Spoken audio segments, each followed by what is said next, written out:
Diyarbakır halkı Müslümandır. Dinine, örfüne, adetine bağlıdır. Belediyeler siyaset yeri değil, hizmet yeridir.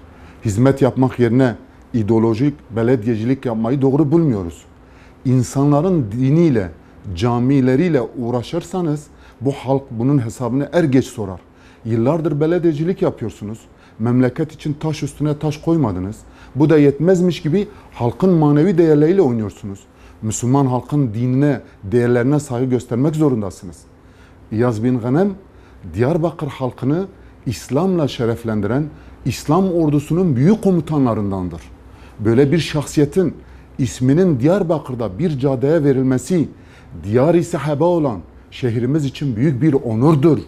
Böyle bir şahsiyet isminin Diyarbakır'da öne çıkarılmasına tahammül etmemek kabul edilemez.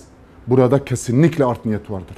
Planlı ve programlı bir şekilde İslam büyüklerine ve İslami değerlere düşmanlık söz konusudur. Bu konuda masum değilsiniz. Art niyetle hareket ediyorsunuz. Hedefiniz, amacınız hizmet etmek değil. Amacınız bu toplum için faydalı bir şeyler inşa etmek değil. Maalesef bu icraatlar ve niyetler hiç masum değil. Gaflete düşüp insanların inancıyla ve değerleriyle oynamış olabilirsiniz. Bundan bir an önce geri dönün.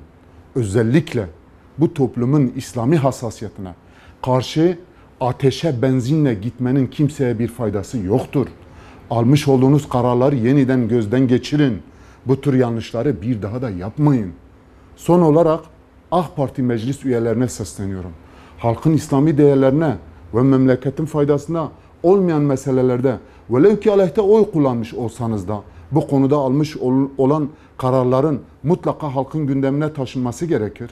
Alınan kararların bir şekilde sümen altı edilmesine veya sessiz kalınmasını da doğru bulmuyoruz.